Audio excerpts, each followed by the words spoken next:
Hello and welcome back to Balanced. In this episode, we discuss religion. I'm Ben, I'm Steve. and we appreciate you joining us. So, um, religion. We're talking about religion here, and when we discuss this topic, Ben, we sort of, um, in our heads, we titled this topic "Religion: A Force for Good or Evil in the World." So that's really how we're going to sort of frame this. Um, and first things first, I would say to get started, are you a religious person? To sort of give us a baseline here so we know where we're coming from. That is a good place to start. Um, Without going into like a whole life story, I will say that I am not religious. Um, I actually would go even a step further than just say that I'm an atheist. I'm actually an anti-theist, and that is to say that not only do I not believe that there's the universe has an intelligent creator, I don't think that the belief in such a thing is good for humanity. Okay. So you think it's not only that you hold that belief, but you don't think it's a good idea for anyone else to either. Is that correct? Yeah, that's Okay. correct. Okay. So all right. For me, I would say I would like to differentiate first between belief and organized religion. I'm not going to go out on a limb philosophically on what I believe in 100% in terms of the possibility of a higher intelligence or a creator, so to speak. But definitely, when I talk about belief, the other thing we're talking about is organized religion. So when I talk about religion, we've seen organized religions, different, churches and sects and groups. And I am not religious. I was raised as a Roman Catholic, and at this point, I don't go to church or do anything like that. But I would say that no, not religious as far as what belief goes. That's still out there for me. Go Hold on. ahead. So, yeah. So that question, very simply, are you religious? And you're kind of saying when you say religious in that context, you mean like, are you a church going person? Do you, you, the distinction between religion and belief is kind of an important one. Um, Yeah. For me, therefore, like someone could believe in. I believe that there's some. If someone says, I believe that there was some creator of all of this complex universe and all of the things that we see and that we experience in life, it's just so complex and intertwined that it must have been created by an intelligent force or being. Someone could believe that and be like, well, but yeah, but I don't go to church and I don't believe that those, people in church go and sing and ask me to give them money and stuff. Like that's not about me. So a person can hold a belief and say, yeah, but I'm not going to, read the books they read and go every Sunday or Saturday, depending on what religion is, and do all those things. So that's the difference for me. So someone could believe in, let's say, for instance, someone could say, I believe in God, but they're like, hey, Protestant, Catholic, all of that stuff. No, I'm not part of that because I think, I can believe in God in my own way would be yeah. that's what I'm talking about. So religion, um, and I know that differentiates from you just the belief in that creator. So right. Well, So let me re-answer the question now, and okay. with that context. So, I am just naturally a very skeptical person. That's just my nature. I'm curious. I like to ask questions. I would, always insist on evidence for a claim. And I remember, so I didn't really grow up with a lot of religion in my home, but my mom grew up in a very Catholic family. So I was exposed to that through my grandparents when I was young. And I remember even as a kid, on occasion, going to church with my grandparents and and looking around. I mean, as a young kid, and thinking this seems so weird. that all these adults are in here, like the things that they're talking about. When you're a kid and you're presented with these ideas, that God lives in heaven. It's like he's in the sky. He's watching you all the time to make sure that you're being good. These are ideas that are pretty radical when you're a kid. And it just sounds so, even when I was that young, it sounded so strange to me. And then when I was in my like mid-teens, that's when my mom, who had not historically been very religious, became like a born again evangelical. So her religiosity was kind of forced upon my siblings and I. But I myself, always very skeptical, never very religious. And then I read two books when I was in my mid 20s. One of them was The End of Faith by Sam Harris, and the other one was God Is Not Great by Christopher Hitchens. And those books, I could say, really kind of cemented my thinking on religion and religious faith, and confirmed that this entire like childhood and adolescence that was spent questioning and trying to understand, like, how can so many otherwise intelligent people believe in the things that religion asks us to believe in? Those books just confirm that, like, okay, so there's this whole there's an entirely different way of looking at the universe, and that's from a humanistic perspective, where there is no supernatural. There's nothing supernatural, in other words. Yeah. Okay. No, I hear you. And it is quite a strange thing when you think about it. I mean, it's almost like, if you think about it, I can't believe that I believed in Santa Claus, right? Or something like that. And I think people take that away. And, whether you grew up with that tradition or not, but like, if you're like, hey, when you're a little kid, like, well, how could I believe in that? Someone's going to deliver presents to everyone in the world, in one night. And that's crazy. Anyone with anyone with common sense knows it's bull, right? That there's no way it could happen. So, but human beings believe all kinds of things. They do. And so, but someone at some point told us, hey, Santa Claus is not real. Right. And so people to this point, I was always very skeptical of the Santa Claus story as well. That's just, yeah. I was told that, I was like, that doesn't sound right. Yeah. And so, but there's a point, if kids don't find out or figure it out on their own, or get their big brother or sister to tell them or something, or another kid at school, if there's a point which people tell them, hey, Santa's not real. And like, but like, if no one ever told them that and everyone kept to it, like, how long would some people still believe in it? I don't know. Right. So, and that's what you're talking about, adults who've been raised in this environment of going to church every Sunday. You go to church every Sunday, you do these things, you sing these songs, and you're going to be all right. And it's almost like there's people I know that are like, well, if it's all bullshit, then I wasted some time, a couple hours a week. But if it's real, it's a good insurance policy, right? They're like, hey, I did my stuff. But then that sounds like almost like you're going and you're being religious and participating just in case it's real, like as a backup plan to, which, and then again, people can do that. And then, they go to church, they sing, they hold the hands, they give the money. And, next thing you know, then they're driving down the street, giving someone the finger who cut them off on the road, and they're stepping across someone's back at work to get a promotion over them and make them look bad or whatever, so they're not really living out those ideals. But yeah, people do. There's some pretty outrageous sounding things that people believe in. So, but when we talk about a force for good and evil in the world,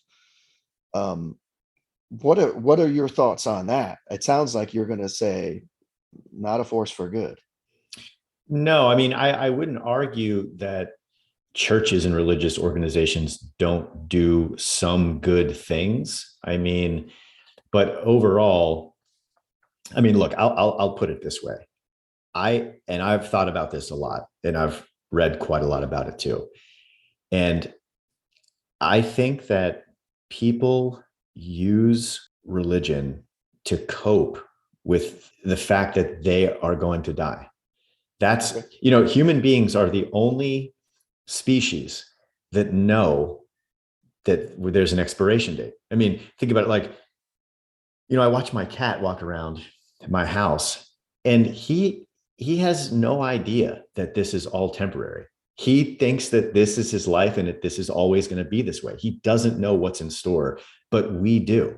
And I think that human beings have, it's very difficult for most people to imagine not existing.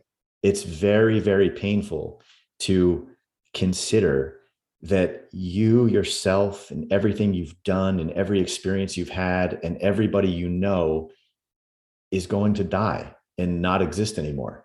I mean, that's a painful and difficult hurdle to get over.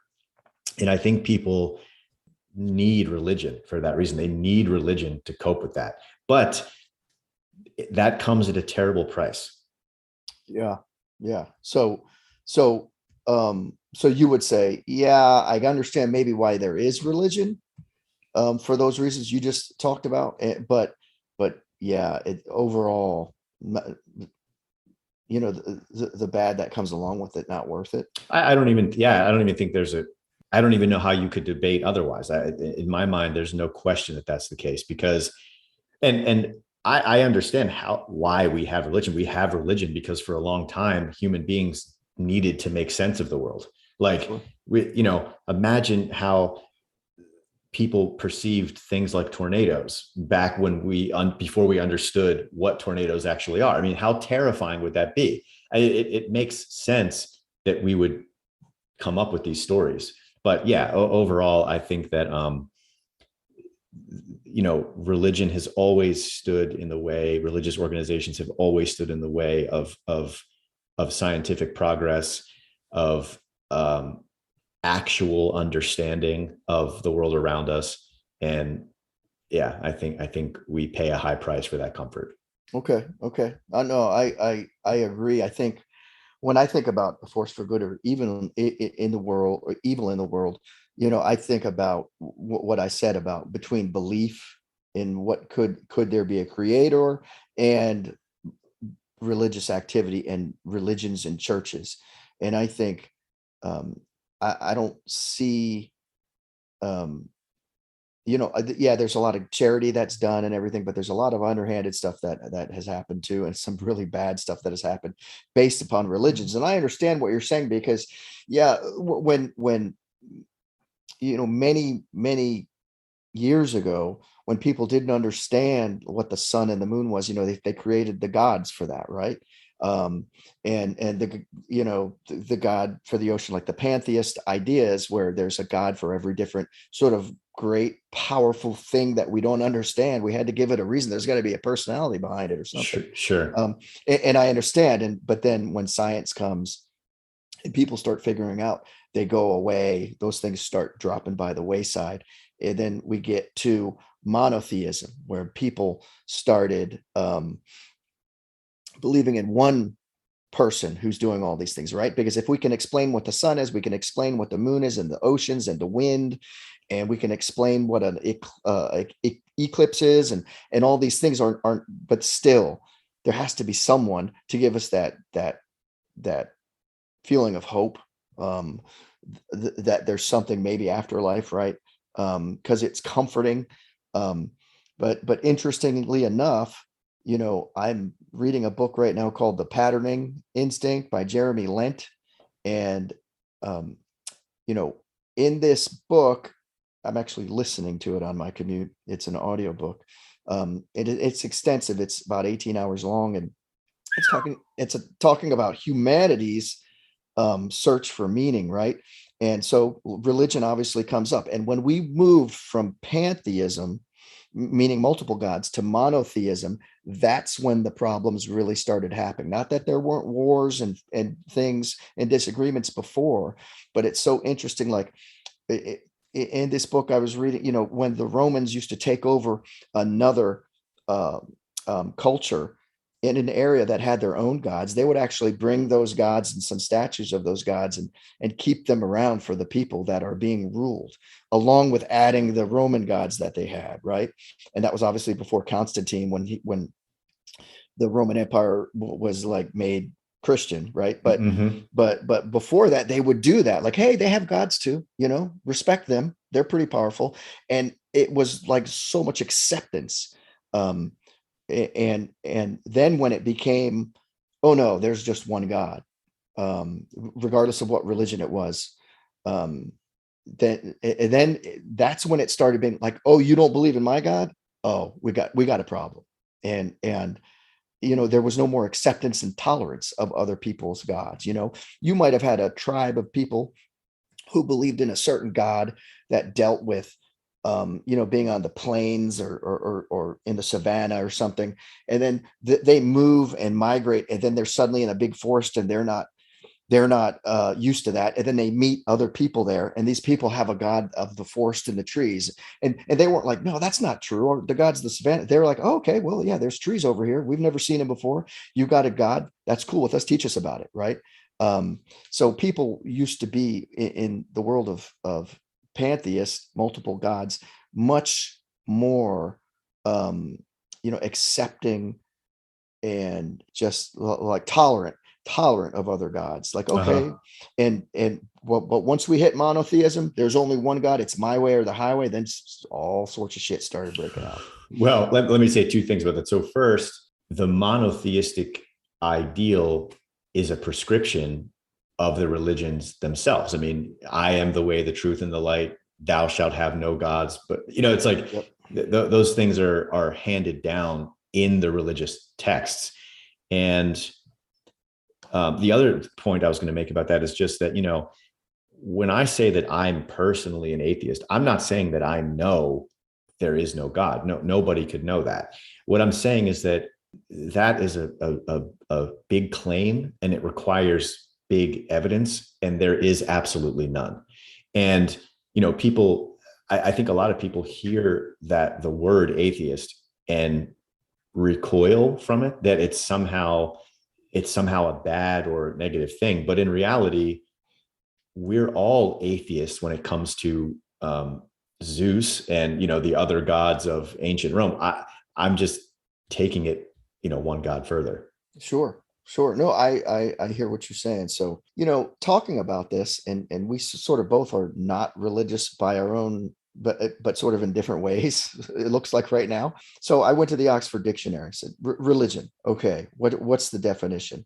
And what they're saying is it's the belief in and worship of a superhuman controlling power, especially a personal god or gods. So religion can be pantheist or monotheist. It seems like, Sure. like I think in India right now, some of the different types of religions that are operating there, they do have multiple gods. I'm not an expert on it, but so there still is some pantheism around, on the planet, but for the Oh most yeah. part, No, of course, it varies culture yeah. to culture. Yeah. So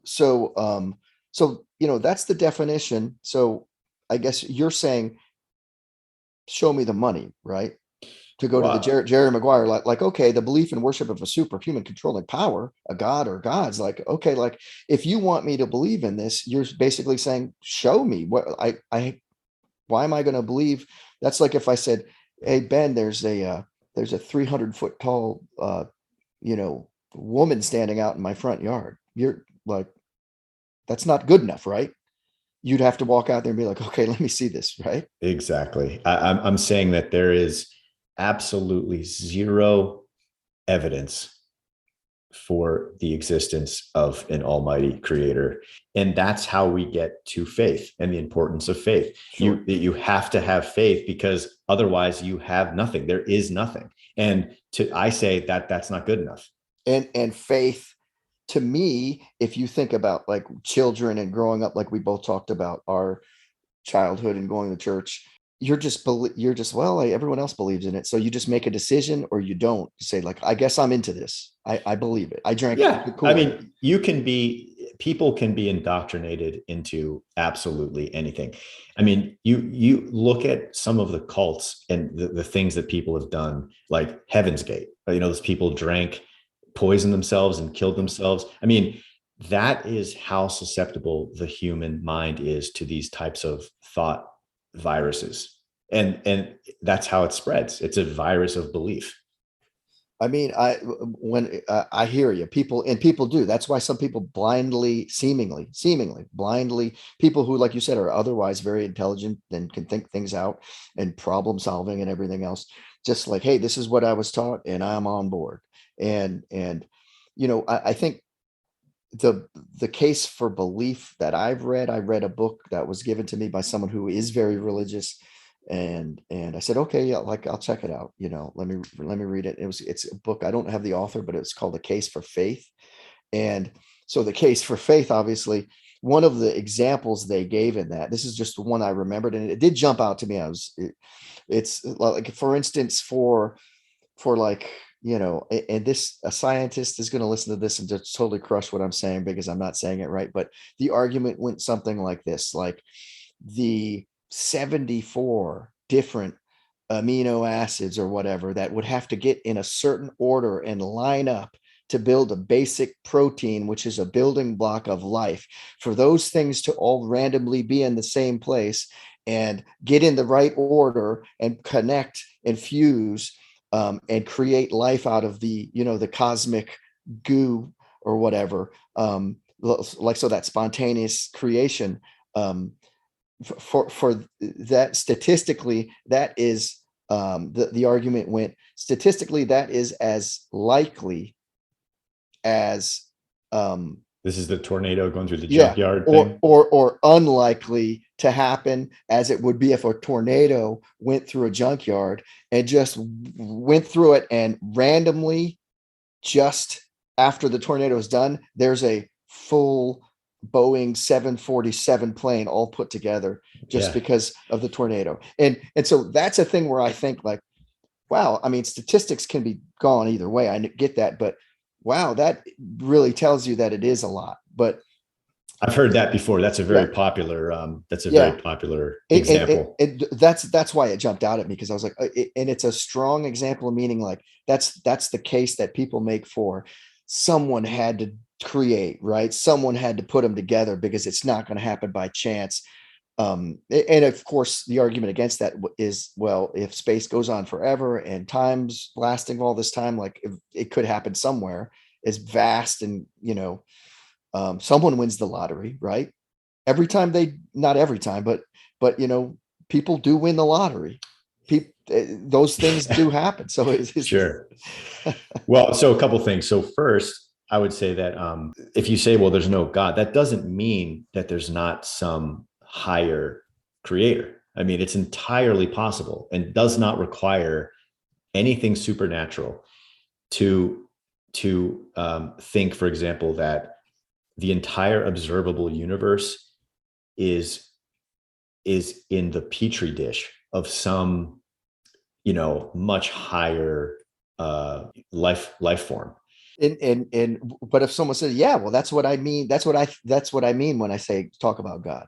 If they use that argument, say there has to be someone, there has to be something that's planning it and putting it together because it's so complex and it works so perfectly. I mean, that's the argument, right? For a Right. and creator. that could be, but that's not the supernatural God of the Bible. It's not the I mean, maybe it is supernatural if there's someone, outside of our nature and our knowledge who's putting it all together. Maybe you could say supernatural, but I think where you're having the problem is then, well, someone wrote these books and they put all these thoughts and this personality, and like we can go to the Old Testament, for instance, if we're talking about Judaism and Christianity, and like these, someone made this terrible, I'm going to strike everyone down, drown everyone on the planet. I'm going to like all these terrible things. Like, who made him such an asshole in the Old Testament? And then when we come and Jesus Christ comes later on, they're like suddenly like, oh no, we're all about peace and love. And we're going to, make one loaf of bread into 300 and feed 1,000 people with it and all this stuff. So yeah, it's, so it's hard to say, but I just think if you're going to go, well, I'm not saying there couldn't be someone, I'm thinking like Horton Hears a Who, right? And if there's someone somewhere or some thing somewhere that has intellect and the ability to coordinate and put these things together, people could say, well, yeah, that's God. That's what I'm talking about. So, and I'm not saying I believe that or not. Like I said, I'm not ready to go and die on any one hill as far as belief right now, today in my life. I don't think, because it's difficult, like we said. So I did some research though, when we're talking about this topic, and I wanted to give you a few stats if I could. Yeah, fire away. So religion and war, holy wars, just look a simple search in Wikipedia. Holy war is a war which is primarily caused or justified by differences in religion. So examples, the Muslim conquest of, the Iberian Peninsula, the Crusades, taking all that back and all the way down to Jerusalem, right? The Taiping Rebellion, the Battle of Hattin in 1187. I mean, this goes all the way back as far as we can think. The Israeli-Palestinian conflict, more recent, the Bosnian War, and that ethnic cleansing that was going on, that was right in the mid 90s, right? The Syrian civil war, Afghanistan, Iraq, us being there as the United States. The reason we're there is all this terrorist stuff, right? And that's because, the Quran, and I'm not going to just throw stones, the Bible too has all sorts of references over and over again. You can find hundreds and hundreds of them, maybe thousands, where if someone doesn't believe or someone is not a true believer, then they need to die. But the list seems like it's endless, right? And talking about terrorist attacks that are fueled by religion, that's their primary motivation. Is, we've got 9/11, we've got the Boston Marathon bombing, the Bali bombings of those resorts, the London Underground bombings, and the shopping mall attack in Nairobi. We could go on. We could write a 300-page book just listing the names of these things. Yeah, this is a great example of what I was saying before about why I think the price for religious faith is so high. Yeah, I mean, like in the Encyclopedia of Wars, out of all known, recorded, documented historical conflicts, there's Encyclopedia of Wars claims there's 1,763 of those that have happened, and 121 of them, religion was the primary number one cause, not geography, not wealth, not that. I mean, just 100%. Nope. Just because you're not our religion, we're taking you out. I'm actually surprised that's that low. Well, many others, like as many as 25 to 30%, had religion as their secondary or tertiary cause. But a lot of times they're like, well, these people just did it because they wanted the land. So the guy who did this Encyclopedia of Wars, like, I can't call that primary religion. Yeah, because it seemed like they wanted the land, they wanted a port, they wanted slaves, they want and they sort of used religion as their excuse for that. Or to help them swallow it better, that they're just being dicks and taking land and doing, taking things and fighting people. So there's a guy named Matthew White. He wrote a book called The Great Big Book of Horrible Things. That might be interesting to purchase a copy, right? To see everything that's in there. But I would actually, yeah, that'd be interesting to read. And he gives religion as the primary cause for 11 of the world's, I think it was like top 20 deadliest atrocities. Religion. So just saying, yeah. And you think about like the Crusades and, all of that went on there. Just, I mean, it was all about like, oh, we got to take them out. Right.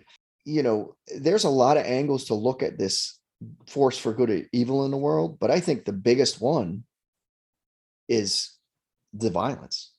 Yeah, I mean, you go back to the Middle Ages, back to a time when the Catholic Church, for example, had actual power, and look at how brutally they wielded it.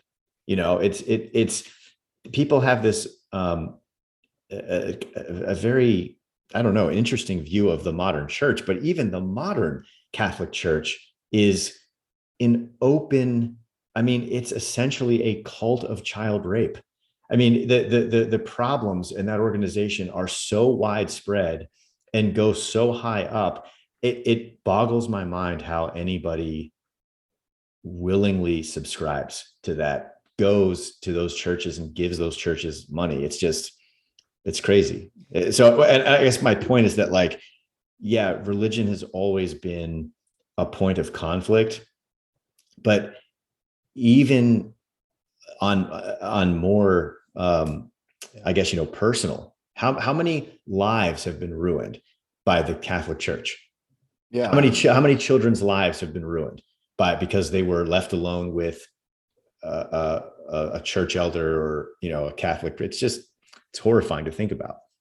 I mean, it's interesting because people, going back to that audio book I'm listening to, like, people will talk about, like, when the Israelites, I think this is Old Testament, Slaughtered the Amalekites. When they conquered Jericho, and it was like, oh, the horns of God, sounded, and the walls crumbled, and they were able to get into the city, and what a great and conquer it. These anti, God group, I forget the group, but the bottom line was, yeah, that's great. And they'll tell the stories of, like, God and like parting of the Red Sea, all these things. And it's like, well, but they didn't say in Jericho after that, the Israelites came in, they overtook it, they slaughtered every man, every woman, every child, every cow, every goat, every sheep, anything living,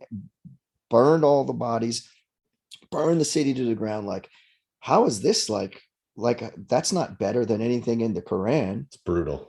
It's brutal. What you're saying about the future and how people can get along with, like, let's just take the Catholic Church, for instance, and the scandal that's happened there. It's like, well, they've got power, they've got money. Why do you think these things are allowed to go on so long? Some of these terrible things, like with kids and stuff, that the sexual abuse that has been mentioned. I've got two quick stories, if you'll give me the time. Sure. So first one, my grandfather was an immigrant from Lithuania. This is my maternal grandfather. So my mother's dad, he came over when he was very young. Like, it's the story, like, they saw the writing on the wall, Lithuania is going to go down. Yep. Soviet Union took them over, right? They became part of that. And they're like, hey, you got to get out of here. So he had a sister that was in Chicago or something. And so he comes over through Ellis Island, the whole thing, a couple pennies in his pocket to rub together, makes his way there. And he's from the old world, old school, but not religious, very, like, racist and everything. Like, he had a lot of problems, but, like, he used to say, when we were kids, I would hear him say too, to my parents, oh, the church, why the hell would you go to the church? Because he lived in a small little row home in, inner city Chicago. And, he was like, why the hell would you go there? Look at that guy, the priest, the one who's in charge of that those idiots go in there and give money to every week. He said he's driving the nicest car in the neighborhood and he didn't pay for his house. Mm-hmm. He's like, what are you people stupid? He's freeloading. Yeah. That was his total take. And so, and you look around at that neighborhood and those people, there's a lot of people just barely scratching by, and they're still expected to go there every week and give. And that guy's having a nice dinner every night on his kitchen table. The rectory is a nice home. It's heated, it's AC, and he's got to go. He's got people come. Like, don't think like the Catholic priest doesn't have a job on the side. He's not a mechanic on the side. Right. All the stuff everyone's giving, they think, oh, we're sending it to all the poor people in India. My grandfather was like, no, they're not. They bought the house for the guy and the car he's driving. Yeah. So, well, I mean, yeah, in the modern version of that, because that was a generation or two ago, the modern version is these big mega churches, these huge mega churches where you have thousands and thousands and thousands of people every week, tithing, giving the church money, and these these preachers live like kings. With yachts and sports cars and everything. Yeah, big mansions. Someone was telling me there's like a not reality, but like a series, one of these series on one of these streaming options that's about these like big mega, rich pastors or whatever. And it's just like really a comedy thing, like it's a parody on it. So Yeah. You know what the but problem is? The problem is the tax exemption. yeah, That is the loophole that allows. I mean, same thing with like Scientology and the assets that organization has that they don't pay taxes on is it's really criminal. yeah. So and so the relating to that thought, the next story I have is when we had Nick was getting ready to go into school. My wife works for the school system and here in Maryland for one of the counties, and she was like, the schools are good here, but like private schools are better. Like, should we consider that route? So we're looking around at different places. Maybe a private school would be a good idea. I don't know. We're new parents. We don't know what the hell's going on. So, Sure. so we go and check out. And there's one place that I was actually received my first communion in. It's a Catholic church in a small town down the road here. And we said they have a school that they built since and they had it, I think, when I was there, but it's much bigger now and it's more established. And so we went there and said, oh, like we want to look into the school. And they're like, oh, are you a member of the church? And I was like, well, I was, I used to be. My parents went here and I got my first communion here. And they're like, well, were you confirmed? And I never got confirmed, right? But anyway, so they're like, well, you can join the church. Someone who joins the church, you can apply to that, right? So we're like, what does it take to join the church? They're like, just sign up here. There's like a sign up when you put your address and your email or whatever, right? And because they just want to say they have this many numbers, right? And so we're like, we can sign up and then we can look at the school and check it out. And so we sign up, and like a week after we sign up, I'm at home, I'm coming home from work, I get the mail, there's a letter from the church, and I open it up, and I'm, just looking through the mail like regular, and there's this form on there that says, hey, like, welcome to the church, etc. Nice wording and everything. And then it says that there's like a calculation, and it says, put your average or your annual salary in this box, right? And then it says, sure, here you go. And then it says, put your wife's annual salary in this box. And then it's like box by box. And then it says a little plus sign. It says, total this number, and it totals. And then it says, so you've got the total, your total salary. And then it says, multiplication times 0.15, right? And so they're saying 15% of what you make. And then get this number. And it goes even so far as to say, divide that by 52. And within this is 52 envelopes for me to send in. Now, the thing that gets me, because immediately I'm like, this is total bullshit, right? But the thing that gets me is this neighborhood in this little town has changed since I grew up there and went to church there. It's changed. Now it is heavily full of immigrants from Central America. It's primarily Spanish speaking, like half or more of the masses are in Spanish. These are people who come over, and now it's not the best part of town in terms of, I mean, the school's nice and the church is nice, but like the local apartments and townhouse areas near them are the lower rent ones. I got you. It's working class. Working class. And for people who are immigrants coming in and they need a sense of community, and here's people who do our religion in Spanish, and they're taking us in, and they're giving the same sheet to them. These people who are probably scratching pennies together, sure, happy to be in this country, and they're like, working like two, guys busting his ass being a landscaper during the day. He's coming in, and then he's at night. He's got a job at Target in the warehouse, and he's trying to make his living, and he's going to move up the chain, maybe open his own business one day. He's scraping, he's working hard, and they're taking 15%, and the rectory's nice as shit. That is a problem. 15% of what you make, you owe us. You want to be part of this community? That's ours. Yeah. That's a bunch of crap, man. Yeah. It's corrupt as hell. And people, especially people new to a country, they need community. They need a place to meet, and they need, they feel like they need to be with people and get together and have a place to gather and to socialize. And so it's like they're pressuring, like they feel, they probably, most of them feel like they don't have a choice, right? Especially Yeah. the way they were raised. They were raised as Catholics in their, in these countries in Central America, heavily Catholic, right? Mhm. And they're like, no, that's what you do, right?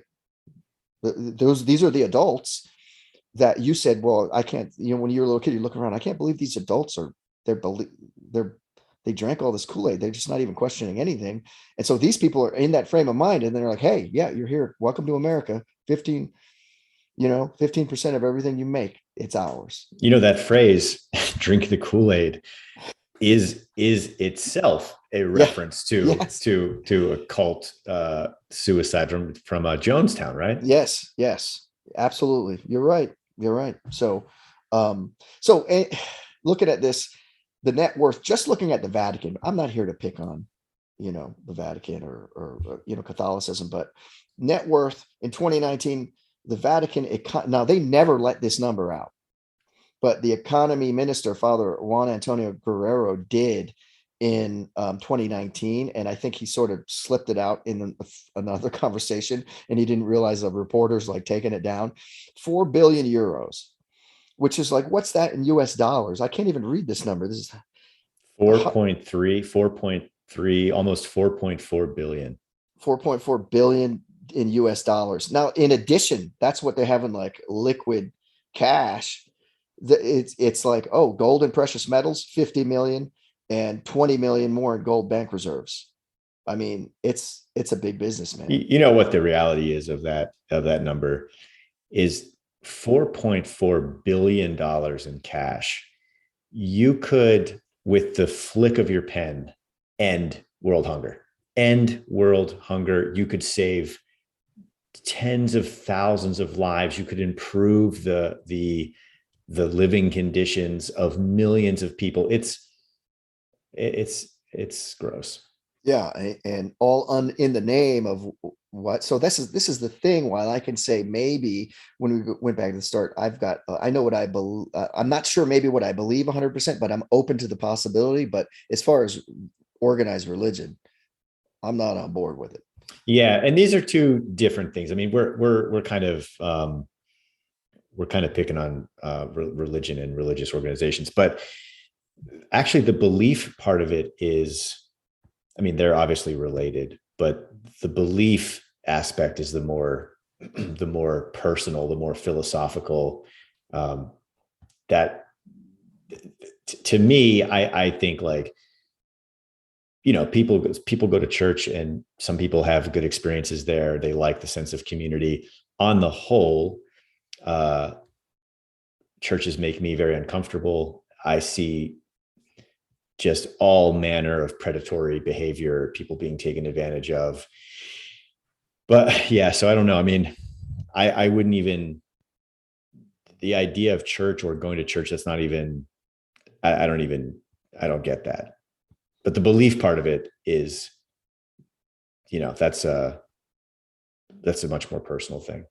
Yeah. So and that's why we separate. But when we're talking about religion, what, any type of organized religion, some things, there's like a online magazine called Illumination, and this guy named Matthew Gelato published an article, and he's talking about negatives and positives. I want to do the positives last, because I don't want to just, it sounds like I'm jumping down the throat of religion, but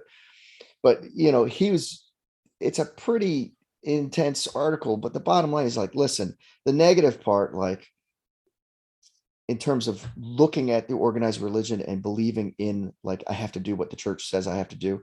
It's, just in general, if you don't, you'll go to hell. He said that's not good for people mentally, right? Especially kids. Yeah. And then even to take a step further not only will you go to hell if you're not religious, but if you're not our religion, you'll go to hell.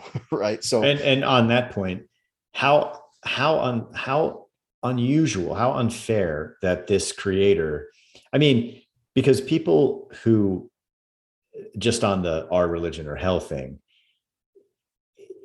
it's largely geographic.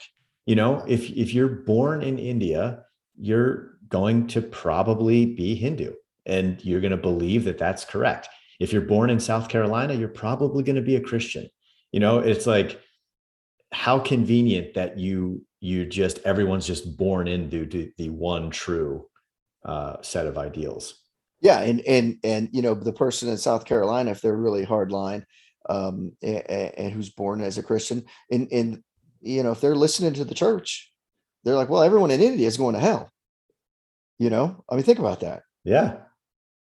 So billions of people praying to the wrong gods in India, all simply because they were born in the wrong place and got the wrong theology. Sure. Yeah, it doesn't make sense. And so moving on, negatives, suppression of sexuality and oppression of women and gays. Now, why would the creator of the universe care who you have sex with and in what position? This whole thing about the suppression of sexuality and then the women and gays, it started with some like St. Augustine, that sort of time period. People were like, hey, the soul is the pure thing that's going to move on, and the body is like a prison. And anytime I'm placating and doing something that the body will desire, those sexual desires, even eating and anything like that, they were like, that's evil, because it's not what the soul would want. Like there's this big sort of dualistic, like body, mind, and not one thing. So I read a little bit about that. And so like, then they're like, yeah, well then, same thing goes on with the Muslim religion when they, mutilate young girls, right? Oh, you can't have any fun with anything. Mm-hmm. You can't feel good because that's evil. You're just there as a vessel for us to give you a kid. That's it. Imagine how damaging that is. Telling people, I mean, many, many, many, many people grow up and are given these religious doctrines, internalize them, and grow up believing that sex is a sinful thing instead of a natural, healthy thing. It's terrible. Yeah. So we talked about the wars and violence. This guy brings up as negatives. Executions, sacrifices, obviously go along with that violence, like plenty of that. And just to go back to that mind body, and the body is a terrible prison for the soul idea. One of the things I did read, there's certain times in certain religious sects in early Christian faith, where people who were really into it were like self-castrating. Yeah. Like what? Yeah. There's nothing healthy about this, right? But well, let's go back to the sacrifices, because I think a lot of people hear that, and people are aware. People have been thrown into volcanoes throughout human history. Children have been buried in the foundation of buildings because they thought it was like an offering to the gods. But many people don't realize that even modern Christianity is technically a cult of human sacrifice, because it's a religion that celebrates a single sacrifice as though it were effective, right? That God came to earth in human form and died on the cross so that we, could be cleansed of our sins. That is like that's medieval. Yeah, I mean, and it's almost like, hey, we're not going to do what the Aztecs did and sacrifice one person an hour every hour, like every day, every minute the sun's up, like, and have to plunder these poor people, take them as slaves from their villages, like the movie Apocalypto, then bring them here. I guess in the Christians' eyes, they're like, well, we'll say we did that once, and then now this is symbolic but still just the idea of it, right? It's very strange to me if you think about it. When you're in church and then they're doing the Eucharist and they're like, this is my body and this is my blood. And it's if you if someone from another planet came here and went in and read all that stuff, they'd be like, oh man, I forgot to give a report to my boss back on planet, X-ray. Man, he's like, what are those people up to down there? He's like, you would not believe this. Yeah, that's why when people talk about Scientology and the Thetans get, being put in the volcanoes, and then it's like, they're like, oh my God, that religion is completely insane. Okay, but there's nothing in there that's any crazier than any of the other religious texts or any of the other beliefs. And another thing I was going to mention is, I think I mentioned this author earlier, Sam Harris. I heard him say in a talk that if you believe that religion lets people believe by the millions what only a crazy person could believe on their own. So yeah, I agree. Now going to the negatives again, this guy is saying, listen, just like we're saying, not the attitude, not even just killing people because they're not your religion, but just if we're getting a little bit more into modern times, people like, oh, he's not religious at all. Like you can't, there's people who won't get married to someone if they're not their religion, or who won't hang out with people and different things like, oh, they're not, if you're not religious, oh, you're a terrible person, right? I think that's most people. I think most people would have a difficult time like choosing a life partner that didn't share, because you have to have that together. It's like my mom said one time, I was asking her one time, like, why are you doing this? What are you getting out of this?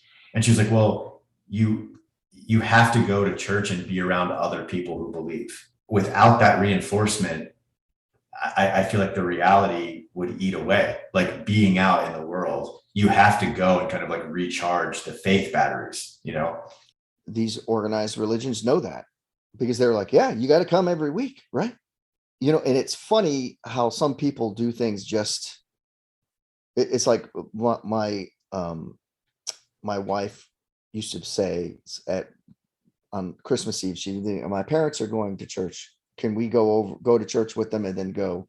And I didn't go to church all year. And I'm like, oh, I was working at the time where we always had to work on Christmas Eve, right? But then I'd leave there early and meet them. And it's funny, they'd see that it's a packed house, right? Like way more packed than it usually is. And the priest is like, hey, we're here every week. So so some of these people are very Catholic light, right? Or Protestant light, because they're like, well, I'll go on Christmas and Easter. It's like, well, does that mean you're getting into heaven? Yeah. Like it's their routine. You're doing just enough, or is it just really you like to give the kids presents? I don't understand, right? But there are positives. I think we want to give positives, and these are some things you've already touched on.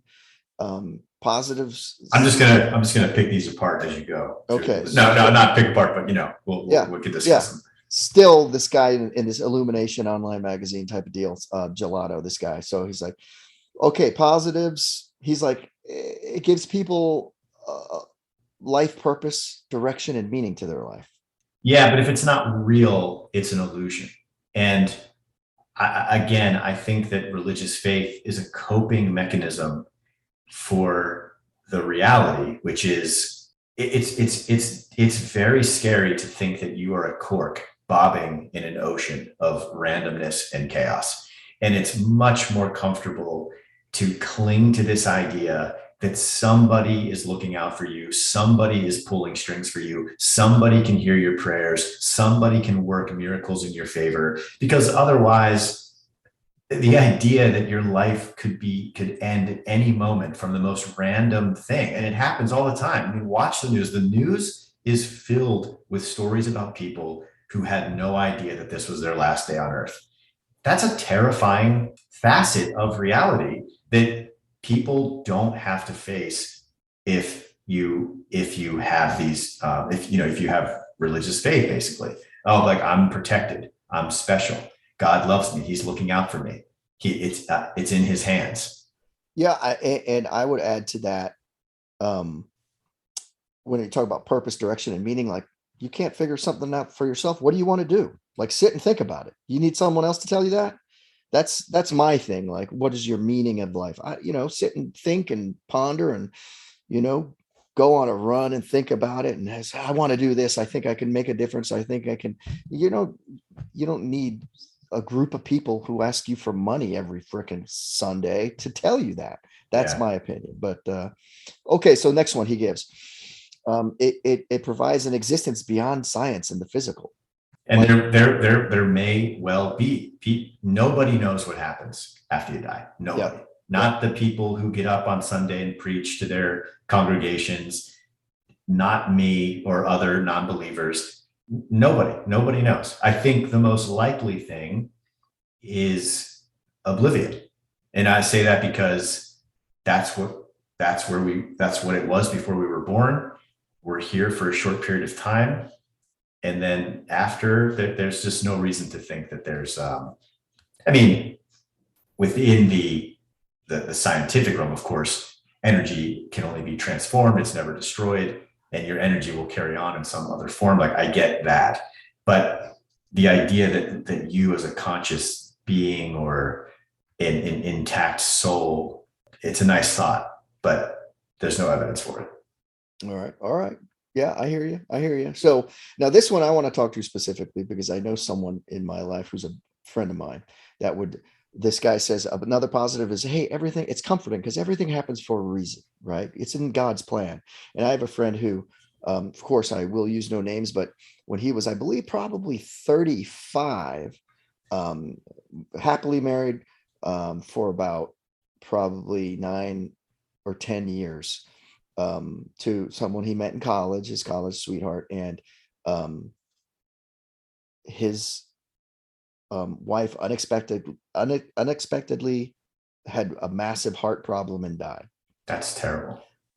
And he's got 3 children of various age, down to like one was probably like a toddler, 1.5. Wow. Yeah.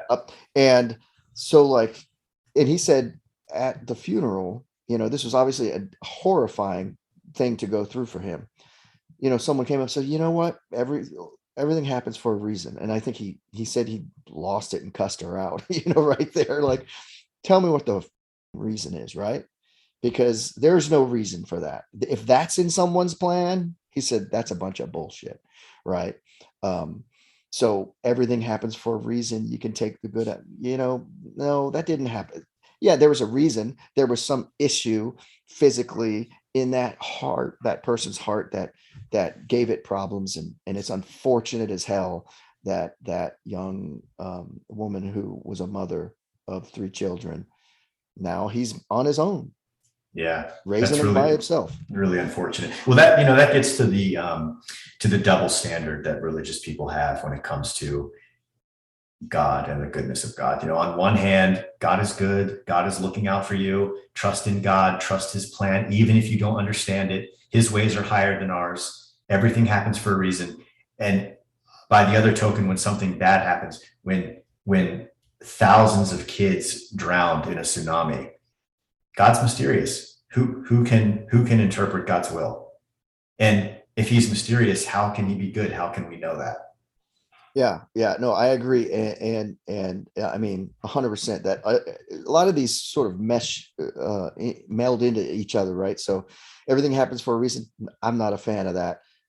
God has a plan for you. This next thing, God has a plan for you. So there's less chaos in your life. You already talked about that when you talked about the cork, right? In the ocean, sort of feeling like, hey, it's it's not just me, bouncing off things and just who knows where I'll end up. This is all being controlled by someone. So I don't feel like I have no control over my life, which I think people who feel chaos in general and they need to believe in God to do it. Hey, get yourself on a schedule, set your alarm, get up at a certain time, go work out, eat your meals, go to work. Life can be less chaotic if you can control it. So, and I know that's dumbing it down a lot, but yeah, that's how I feel. Yeah, but the chaos is the randomness.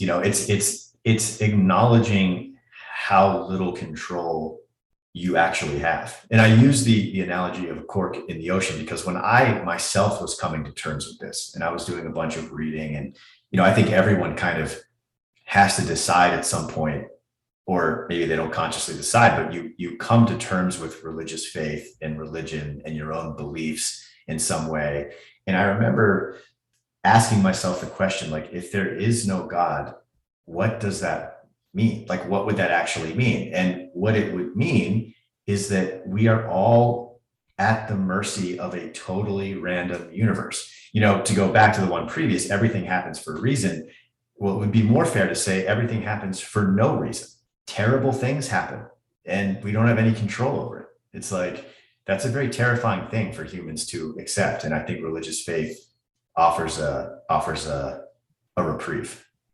Offers like some bedrock of something to hold on to a solid footing to say, okay, at least I got this. So a way to explain things. And that's probably part of why religion and beliefs like that came about, just to feel not so small and powerless. Like when we say, oh, what's that thing? The sun. Oh, it's the guy. There's a guy, he's got a chariot. He takes it across there every day. That's what that is. Right. Yeah. Yeah.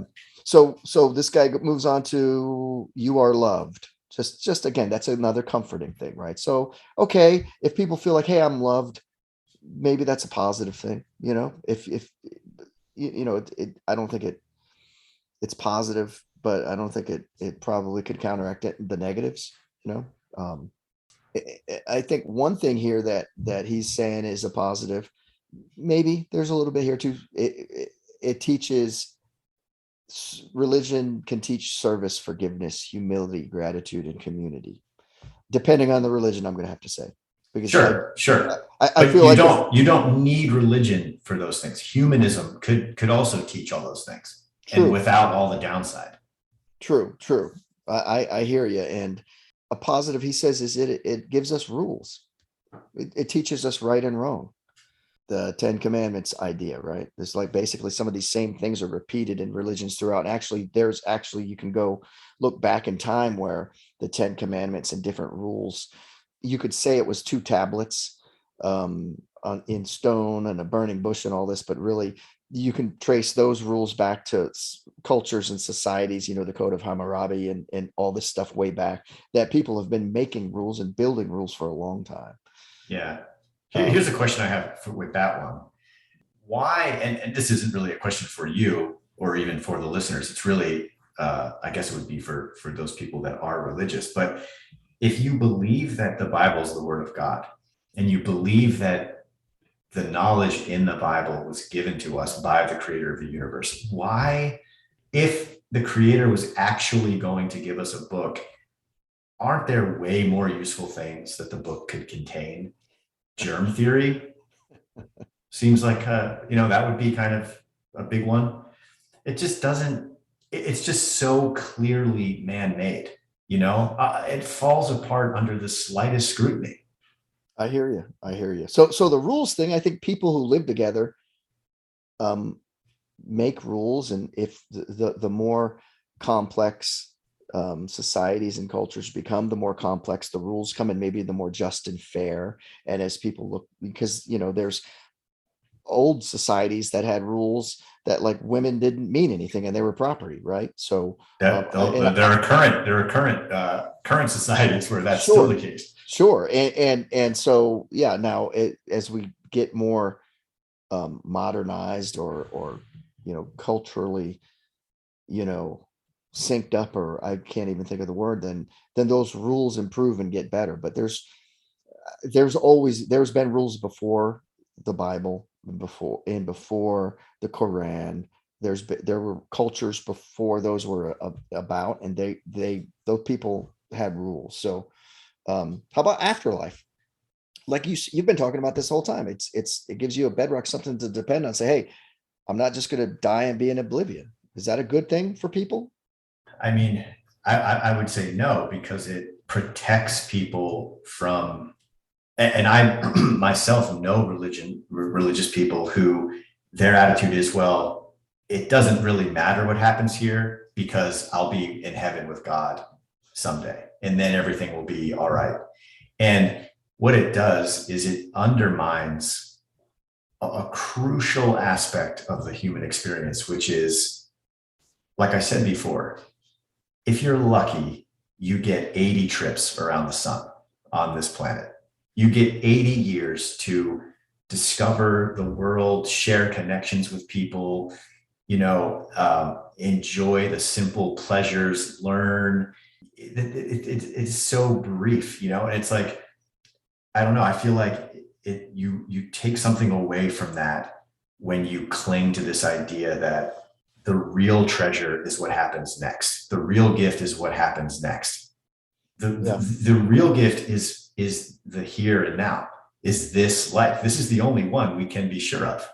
Yeah, no, I hear you. That makes a lot of sense. And that makes me sort of think people like you see a person, um, you know, let's say they created an album of music and they did really well. They've worked hard all their life and they're like, and they're like, yeah, they win the award, they get the Grammy or the Emmy, whatever it is for music, or for a movie or for whatever, or even in sports, someone hits a home run or it's a touchdown. They're like, thanks, like to thanks for, if it was not for the grace of God. That I'm like, you did all the practice, you put that out there. Yeah. That was you. Yeah. That was you. Yeah.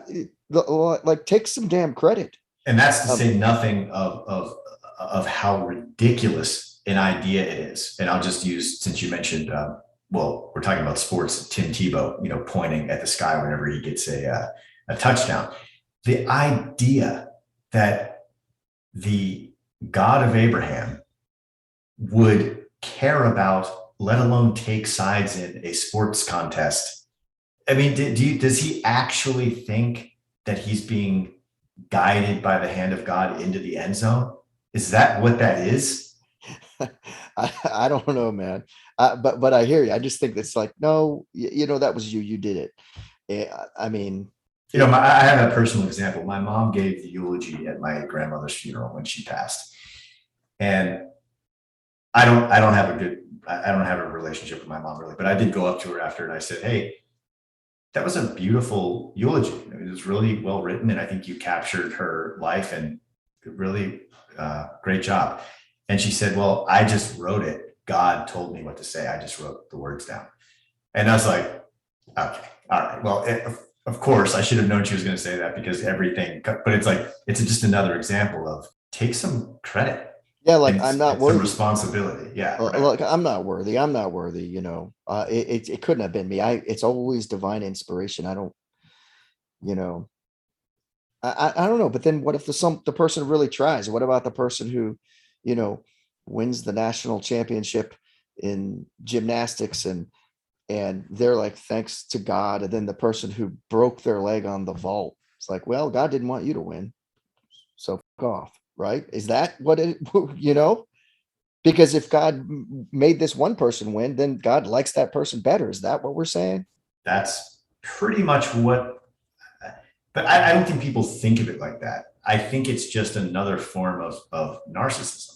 Like, God loves me. God helped me. Now, that's not to say that there isn't, you hear people talk about God-given gifts or God-given talent. Well, I understand what that means even outside of the religious context, which is that people have different intelligences. Some people are born with a certain musical intelligence, for example, and people say like, oh my God, what a God-given talent that guy has. Well, no, he was just born musically intelligent and nurtured it and practiced his instrument and, improved and got better. Like you said, put the time in. But I mean, yeah, I've always wondered that. You hear people, sports are a great example because the idea, like I said, the idea that the creator of the universe would even, I mean, it's just so funny. Like, he's helping you. If he's helping you score a touchdown, that means that he wants the other team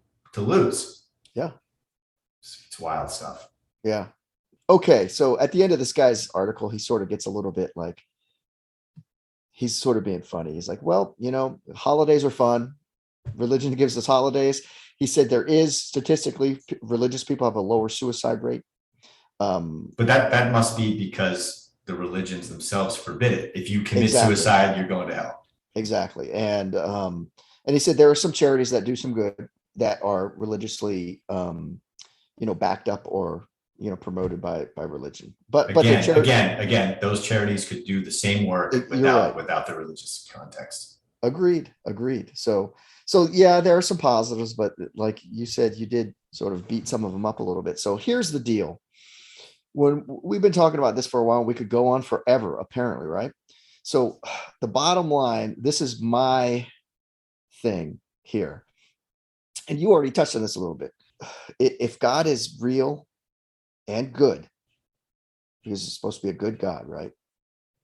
That's what people would tell you who go to church these days. Well, God is good and peaceful and nice and loving. Mm-hmm. If God is real and good, why would people who don't go to church go to hell? Wouldn't he be like, well, hey, they're ignorant. The people in India, there's some really great people there too.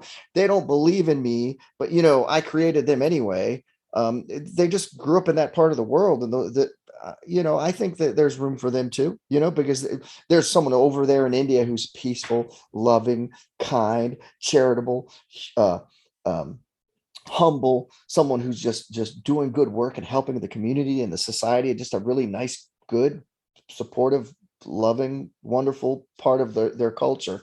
Like, well, never went to church, man, so he's out, right? Doesn't make sense to me. That's one thing. Second thing, the whole free will thing, and I know you'll probably want to chime in on that at some point, but they're like, well, why do bad things happen? Well, God gave us free will. That's like an excuse. If God's so good, everything should be great, right? Well, if God is so good and all powerful, yeah, then everything should be good. Everything should be good, but free will, then any time to explain, well, God gave free will and people do bad shit. So, it's almost like free will is an excuse. Well, yeah, I know bad things happen, but I still want to be religious and believe in it. So the whole free will thing seems like a cop out to me. Because anytime someone says, well, but why do bad, evil things happen in the world? Well, because he gave you free will. It's your fucking fault. All the good stuff's his fault. All the bad stuff's your fault. Yeah. Doesn't it's not logical to me. And the other thing is, I'd have to say in my bottom line, something a philosophy professor in college said to me once, not just to me, but to the class once. And he said, religions, ideologies, it's like Clorox. And we said, well, what does that mean? He said, you go to the store and you buy the bottle of Clorox, and you go up to the cash register, you stick it on the belt and it goes up there, and you stop the lady before she rings it up and say, or the guy, whoever's there, ring it up, right? I don't want to indicate what the cashier should likely be, but they're ready to ring up. You say, hold up, before you ring it up there, buddy, I want to just pay for the part that cleans and disinfects. I do not want to pay for the part that will kill my children if they drink it. And that cashier is going to say, can't do that, sir. You take it off the shelf. You got to take the good with the bad. So what does that mean? That means there's a God, there's heaven, there's Satan, there's hell, there's demons, possessions. All of that's true. Ghosts, that's all true too. Everything, every bit of that, it's all true. You can't say, well, no. Listen, I like Christmas and the tree and everything, and lighting some candles and stuff, and having a nice time, but I don't want to believe in the bad shit. But I don't want to stone my teenagers to death if they're disrespectful to me or gay, right? Or I don't want to throw gay people off a cliff or any of those things. But no. That's what he said. He said, it's like Clorox. You can't just take the good part that cleans shit. You got to have the bad poisonous part too, because it's all in the same thing. Yeah. Take it off the shelf, all or none.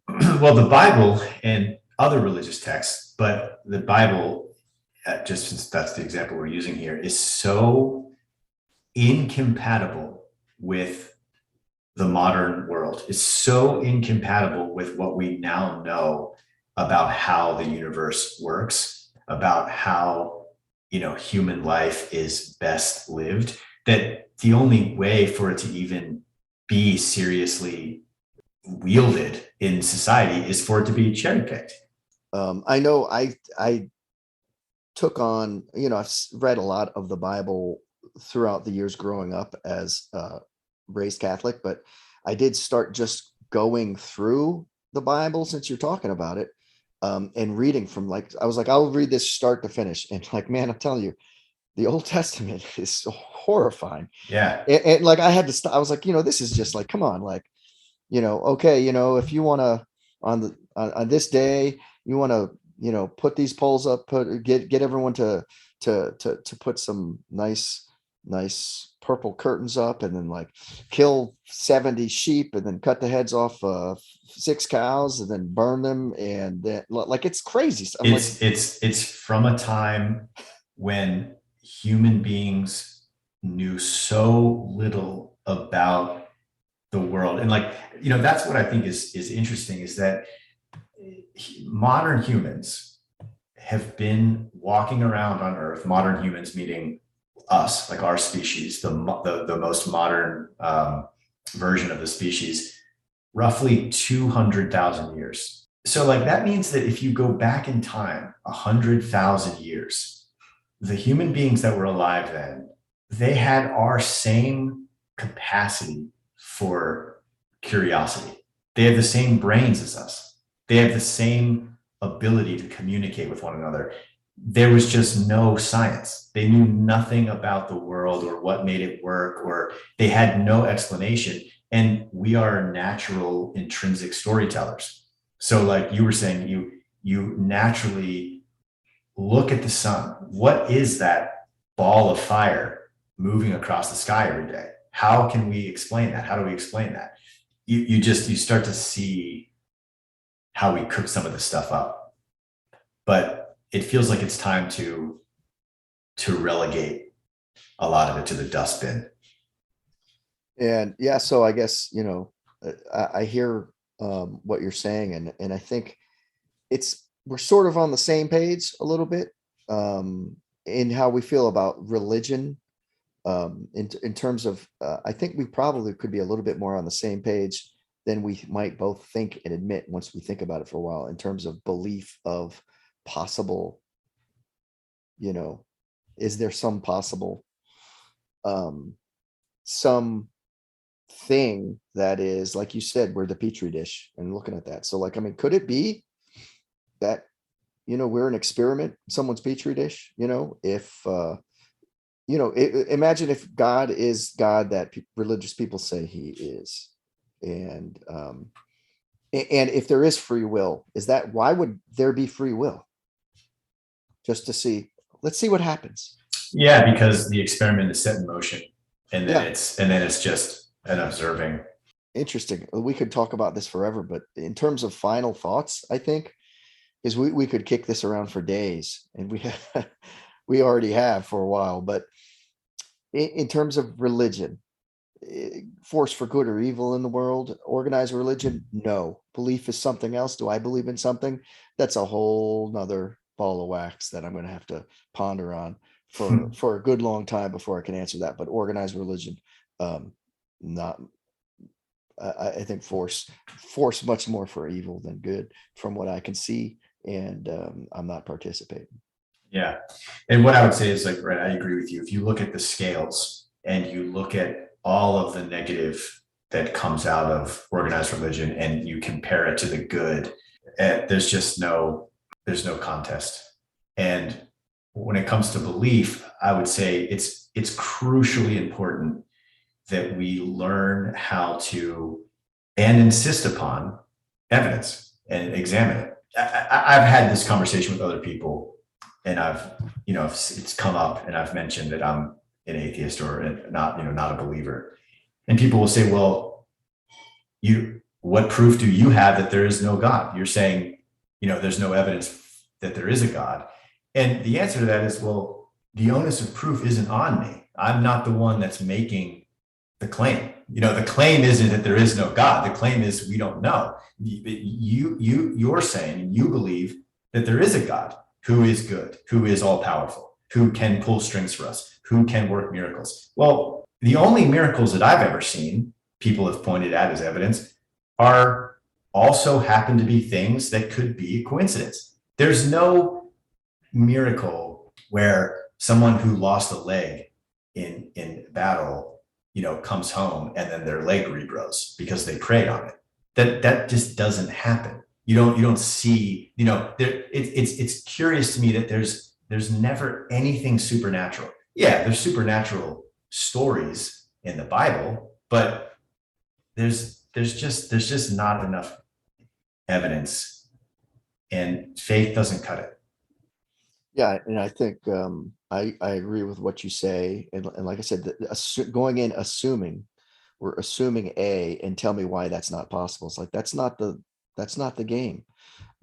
You're saying A is there, show me, and if it is, and I can see it, and it can be studied and looked at and proven, then I'm okay, I'm good. Just like other things that have been people didn't know about and people discovered and can prove it and talk about it and learn about it.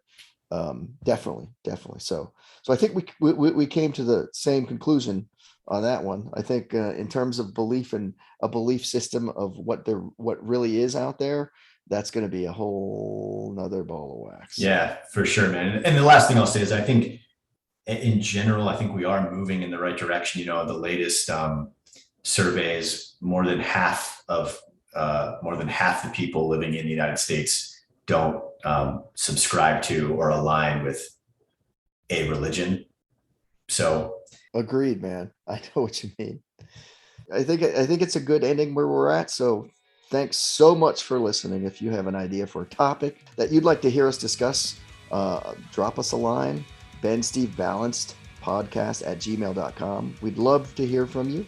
Balanced is produced by myself and Steve. Our intro and outro music is performed by Four Giants. Check them out on Spotify, Bandcamp, or wherever you stream music. Thanks so much for listening. As always, I'm Ben. And I'm Steve. You guys have a great day.